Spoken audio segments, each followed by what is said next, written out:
오늘 수장절인데도 마치 본문을 보니까 우리가 요한복음 강의를 계속하는 내용과 그렇게 크게 틀리지 아니해서 또 막상 우리가 보면 성경 어디를 보든지 주님이 하시는 일과 연계되기 때문에 특별히 감사절을 지내야 하는 본문이 따로 있고 그런 것은 아닌데도 오늘날 한국 교회들이 어린이 주일날에는 어린이 이야기가 있는 그 부분을 찾아서 보고 어버이 주일에는 또 어버이 내용 있는 부분을 찾아서 보고 그렇게 함으로 마치 성경의 여러 가지 절기의 내용들이 따로 소개되어 있는 것처럼 되어 있지만 그것은 대단히 한국 교회가 성경을 올바르게 보지 못한 그런 부분에서 생겨난 일이다 사료되어 우리는 오늘 계속해서 지난 시간에 요한복음 11장 지나서 오늘 12장 1절부터 6절까지의 내용을 정리하면서 칠판에 기록된 대로 마리아의 삶을 추수하신 그리스도라 라는 제목으로 우리의 삶을 추수하는 그리스도의 은혜가 우리에게 임하기를 바라는 마음으로 오늘의 본문에 성령의 역사가 있기를 축원합니다. 자, 준비된 본문을 차근차근 읽으면서 말씀을 살펴보도록 하겠습니다. 죽었던 나사로를 살리신 사건은 예수 그리스도께서 죽으시고 부활하심으로 우리의 생명을 구원할 구세주 메시아라고 하는 사실을 7가지 표적 중에 가장 마지막으로 또 그리고 가장 뚜렷하게 우리에게 계시하여 주셨습니다. 나사로의 부활을 목격한 무리들은 예수님의 뒤를 따르면서 증인의 역할을 다 했습니다. 이러한 예수님의 소문은 입에서 입으로 전해지고 마을에서 마을로 전해지게 되어서 온 유대 땅에 예수님의 소문이 가득 찼습니다. 그러나 서기관들과 사두개파 제사장들과 또 바리새파 장로들을 포함한 모두 72명으로 구성된 유대인의 최고 법정으로 알려진 산헤드린 공회에서는 예수를 죽이기로 모의하게 된 결정적인 사건이 바로 이 나사로의 부활 사건이었습니다. 예수께서 십자가에 못 박혀 죽으실 시기가 이제 서서히 다가오고 있었습니다.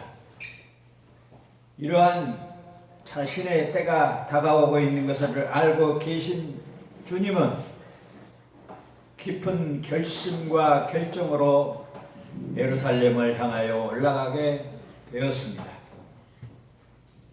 유대인들의 난폭한 행동을 피하여 예루살렘에서 북쪽으로 약 80리 떨어진 에브라임으로 피신을 하였다가 예수님은 유월절 엿새 전에 다시 베다니에 들리셨습니다. 유월절은 유대인의 최대의 절기로서 죽음의 삶 애굽 생활에서 해방된 기쁨을 기념하고 참 메시아 하나님 예수 그리스도 어린 양으로 오실 예수 그리스도로 말미암아 죄악의 세상에서 해방될 소망을 갖게 하는 그런 큰 절기였습니다. 이 절기 예수님이 베다니에 도착하자마자 마르다와 마리아는 그들이 주동이 되어 잔치를 벌이게 되는 것을 볼 수가 있습니다. 죽었던 나사로를 살리신 예수님이 자기 동네에 왔으니 잔치를 베푸는 것이 자신들에게는 너무나 당연하게 여겨졌던 것입니다. 그러나 마태복음 26장 6절이나 누가복음 10장 40절에 보면 잔치를 벌였던 장소는 마리아의 집이 아니라 문둥이 시몬의 집이었음을 알 수가 있습니다. 이런 점으로 보아 시몬은 나사로와 같은 한 동네 사람으로 가까운 사이였으며 이 잔치는 동네 잔치가 분명하게 여겨질 수 있는 것입니다. 마음속에 감사와 순종으로 가득 찬 마리아는 가장 귀하게 아껴두었던 지극히 비싼 향유를 가져다가 고마우신 예수님의 발에 묻고 자기의 머리털로 예수님의 발을 씻었습니다. 이때 당시 유대인의 풍습 중에서 여자가 머리털을 푸는 경우는 두 가지가 있는데, 하나는 부모가 돌아가셨을 때, 부모의 상을 당했을 때 머리를 풀고, 또 남편과 잠자리에 들 때 머리를 풀었다고 전해지고 있습니다. 머리털을 푸는 것은 헌신과 희생과 사랑의 표현이었습니다. 머리는 인간의 권위와 인격의 상징이어서 머리를 숙이거나 머리카락을 푸는 것은 자신을 내려놓는 일이어서 부끄러운 일이기도 하고 한편으로는 수치스러운 일이기도 한 일입니다. 그래서 사랑을 표현하는, 또 존경을 표현할 때 머리를 숙이거나 머리를 푸는 것입니다. 그래서 사형수들이 죽기 전에 머리를 풀고 있었던 것도 법에 대한 권위와 그 위엄을 인정하고 그 앞에 경외함을 드러내기 위한 것이라는 것입니다. 제가 어렸을 때 부모의 상을 당하여 그 비보를 들은 여인네들은 머리를 풀고 왼발로 뛰어가는 그런 풍경을 보았던 기억도 생생합니다. 이방인들에게까지 머리 푸는 방법은 성경에서 이렇게 유래되고 있음을 알 수가 있습니다. 물론 마태와 마가는 향유를 머리에 부었다고 말하는데, 이것은 본문의 내용과 종합해 보면 머리와 발에 향유를 부었다는 것은 예수 그리스도의 온몸을 향유보다 귀하게 여겼다고 보아야 할 것입니다. 그리고 여기에 소개된 이 향유를 돈으로 환산을 하면 노동자가 1년 동안 고생을 해야 벌 수 있는 큰 금액이라고 합니다. 마리아의 이런 행동은 예수님을 이 세상 무엇과도 비교할 수 없는 귀하고 귀하신 분임을 분명하게 증거하고 있는 것입니다. 누군가를 사랑한다는 것은 얼마나 기쁘고 즐거운 일인데도 우리에게는 그런 사랑의 놀라운 척도가 경험이 있는지 궁금해집니다. 사랑하는 광주 요나교회 성도 여러분, 나와 여러분도 마리아처럼 모든 것이라도 바칠 만큼 예수님을 사랑하는 마음이 있는지 지금 성찰할 필요가 있다고 봅니다. 우리에게도 주님을 사랑하는 그런 마음이 일어날 수 있기를 진심으로 바라는 것입니다. 마리아에게는 예수님보다 더 귀한 것이 없었습니다. 이 세상의 부귀와 이 세상의 명예와 이 세상의 행복과 이 세상의 그 무엇과도 바꿀 수가 없었습니다. 그래서 그녀는 비싼 향유를 부었고 부끄러움 없이 자신의 머리털을 풀어 젖힐 수가 있었던 것입니다. 이러한 행위는 예수 그리스도가 어떤 분인가를 분명하게 깨달은 고백이기도 하였습니다. 그녀는 지금까지 예수께서 하신 말씀과 행하신 모든 일을 통해서 그가 세상을 사랑하기 위하여 이 땅에 오신 하나님의 아들이요 세상 죄를 지고 가실 어린 양이심을 깨닫고 예수의 죽음에 대한 장례식을 그녀는 마음속으로 그리고 실제로 행동으로 치르고 있었음을 우리는 분명히 예수님의 말씀을 통하여 확인할 수가 있는 것입니다. 이러한 사실은 사랑이 사랑을 낳은 마리아의 행위는 사랑이 사랑을 낳은 그런 일이었습니다. 다시 말하면 그 여인을 포함한 이 세상을 향한 주님의 사랑은 이 여인을 통하여 그 사랑을 깨닫게 하고 다시 그 사랑을 반사적으로 향유를 붓고 머리털로 씻어 사랑을 바칠 수가 있었다는 말이기도 합니다. 사랑하는 광주 요나교회 성도 여러분, 누가 이 여인처럼 주님께 사랑과 감사를 바칠 수 있겠습니까? 누가 자기 백성의 죄 때문에 죽어갔던 그리스도의 고난을 자기의 것으로 이해할 사람이 있겠습니까? 누가 우리의 예수님처럼 어려운 이웃을 사랑할 사람이 있겠습니까? 우리는 지금까지 수많은 사람들을 사랑해 왔습니다. 그리고 헤아릴 수 없을 만큼 주님을 사랑한다고 노래하여 왔습니다.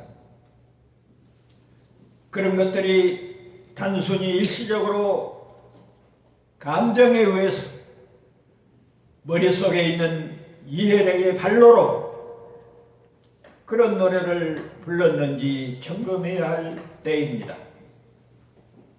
아니면 어떤 이해 한계 때문에 일어났던 상대적인 표현은 아니었는지 우리 스스로를 점검해야 한다는 말입니다. 조건부 사랑은 아니었는가 하는 말입니다. 아니면 그래도 내가 교회에서 어떤 직분을 또는 어떤 위치에 있는데 그런 의식을 하면서 위선적인 반론은 아니었는지. 자, 이제 우리가 모두 함께 이 시간에 두 손을 한번 듭시다. 저도 들겠습니다.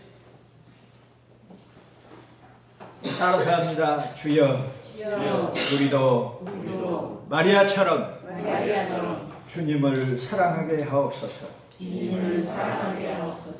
아멘.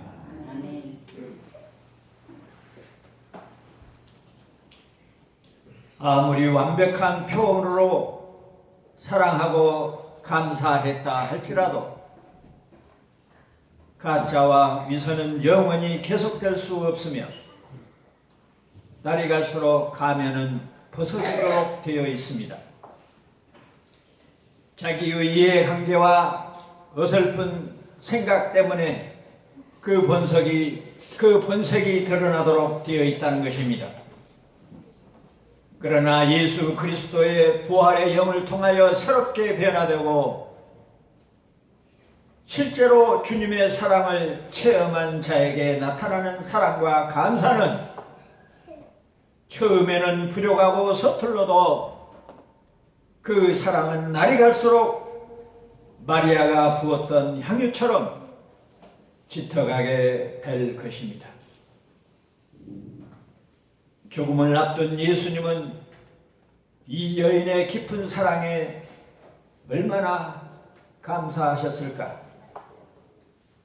우리는 이 여인처럼 주님을 기쁘게 해드릴 수는 없을 것인가? 오 주여, 방금 우리가 모두 두 손을 들고 주님께 소망하고 기도했습니다. 우리에게도 마리아처럼 주님을 사랑할 수 있는 믿음을 주시옵소서.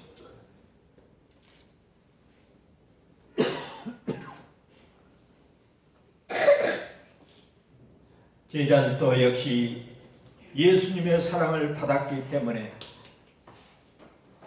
마리아가 주님께 한 행위를 당연히 기쁘게 여겨야 마땅했습니다.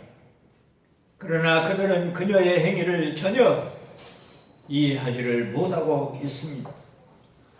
마리아의 행위가 주님을 존경하고 사랑하는 표현이라는 것을 어느 정도 짐작은 했을지 모르겠는데 사실상 주님께 바쳐진 마리아의 사랑의 깊이를 이해할 만큼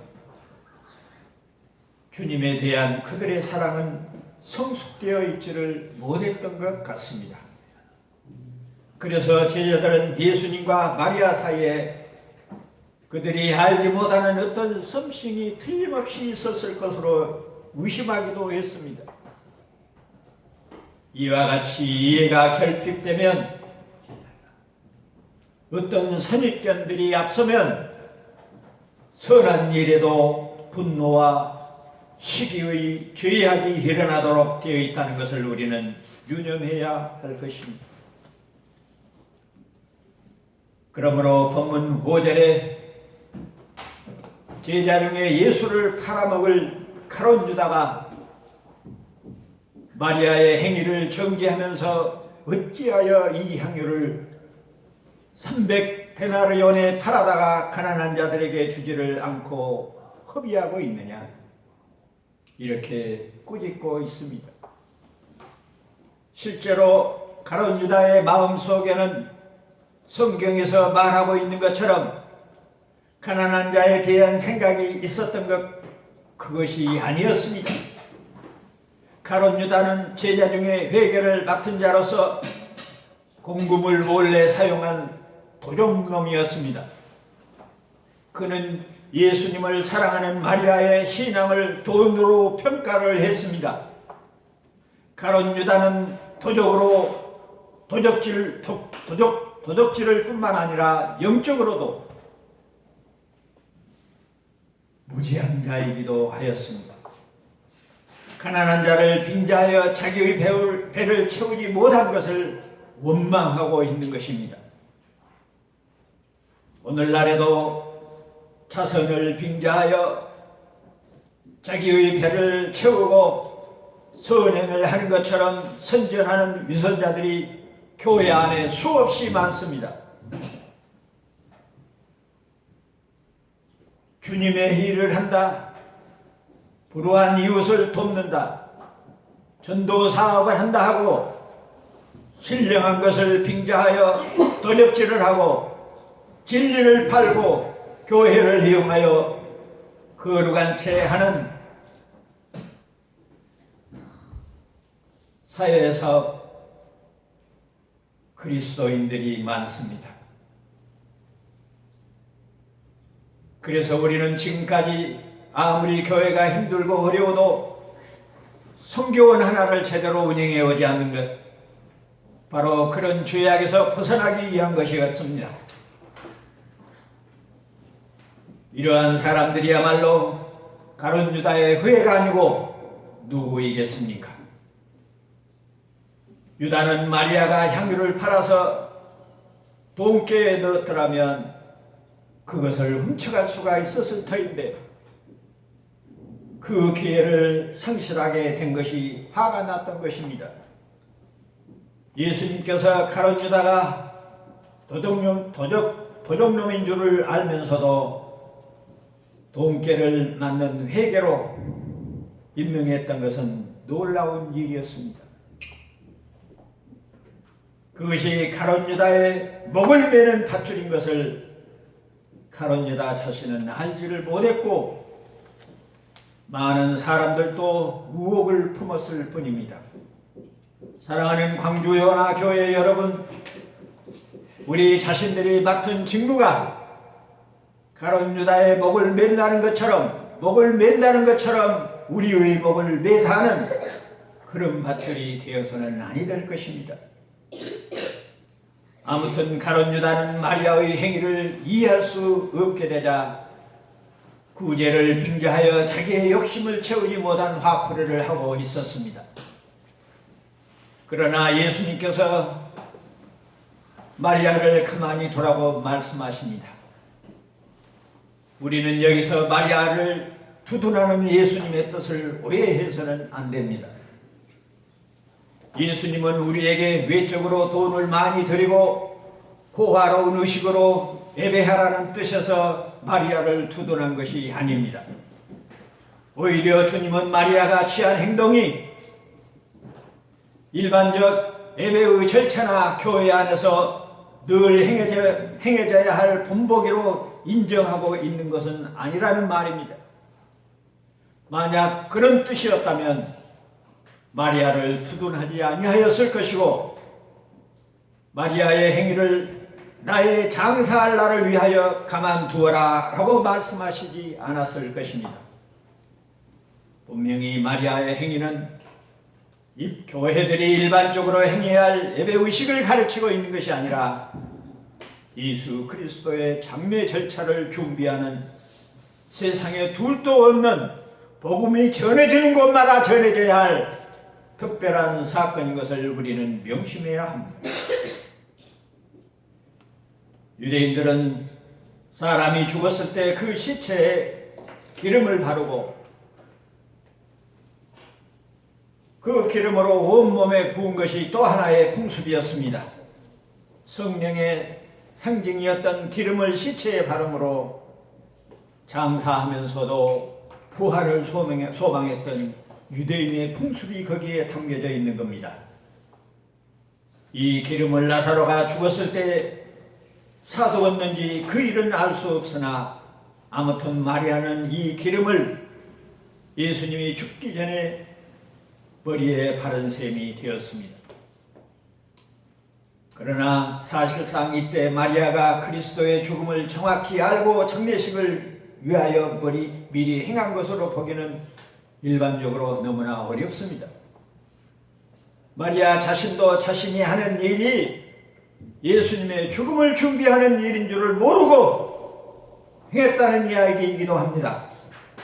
다만 마리아는 다른 사람보다 먼저 주님을 믿고 의지하며 그 뜻을 많이 깨닫고 있었다는 것은 인정할 수 있으나 주님의 죽음을 정확히 내다보고 있었다고는 말할 수가 없고 성경에도 그렇게 말하고 있지는 않습니다.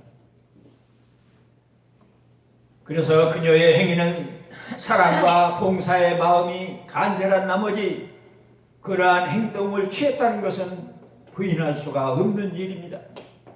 그럼에도 불구하고 주님의 말씀에 의존해서 내 장례를 준비한다고 하는 그 말씀을 의존하면 마리아의 행위는 예수님의 죽음을 준비하는 행위였다는 말입니다. 누구에 의하여? 자신도 알지 못하는 사이에 하나님의 영에 의하여 그렇게 되었다는 말입니다. 바로 오늘 우리 본문이 마리아의 삶을 추수하신 그리스도라고 하는 말이 여기에 해당되는 이야기입니다. 우리들도 우리 자신이 알지 못하는 사이에 우리가 행위를 할 때가 많이 있습니다. 물론 하나님이 하시는 모든 일이 그런 것은 아니지만 마리아에게 특별히 나타나는 이 사건들을 통해서 우리들도 우리의 알지 못하는 삶, 우리의 모든 삶이 바울의 고백처럼 이제는 내가 사는 것이 아니라 내 안에 그리스도가 산다고 하는 고백을 할 수 있는 그런 삶이 나타나도록 되어 있다는 것입니다. 주님은 가분하게도 그녀의 사랑과 봉사를 가장 적절한 의미로 인정하고 받아주심으로 그녀가 비싼 향유를 낭비한 것 이상으로 그녀의 마음을 감싸주고 인정해 주셨습니다. 이런 점에서 볼 때 마리아는 그 마음에 성령의 감동을 받아 부활을 소망하고 죽은 자에게 기름을 붓는 풍습을 따라 예수 그리스도께서 죽으실 유월절을 앞두고 가장 적절한 때에 주 예수 그리스도께서 자기 백성의 희생 제물이 되어 다시 부활하심으로 우리의 대표자여 우리의 왕이요 장차 우리를 추수하실 추수꾼으로 구세주가 되실 것을 선포하는 의식이 되고 말았습니다. 확실히 마리아의 행위는 예수 그리스도께서 우리의 구원을 위하여 희생제물이 되어 무덤 속에 들어가는 장사 지냄을 인치는 표시였던 것입니다. 유월절 어린 양으로 죽을 것을 예시하게 된 마리아의 행위는 장차 그가 이 세상을 추수하러 오실 예수 그리스도 구세주 재림주로 인정하게 되는 것입니다. 오늘 수장절을 맞은 나와 여러분은 마리아의 삶을 추수하신 그리스도를 통하여 장차 다시 오신 그날에는 우리의 모두의 삶을 추수하러 오실 것이라는 사실을 확실히 해야 할 것입니다.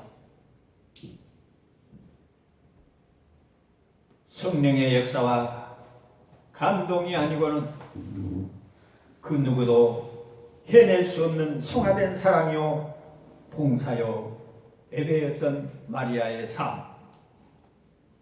오늘 수장절을 맞이하여 마리아가 자신을 알지 못하는 사이에 예수님의 구속의 사역에 동참하고 있는 것처럼 나와 여러분 남은 여생이 그런 삶이 되기를 성부와 성자와 성령의 이름으로 축원합니다. 기도하겠습니다.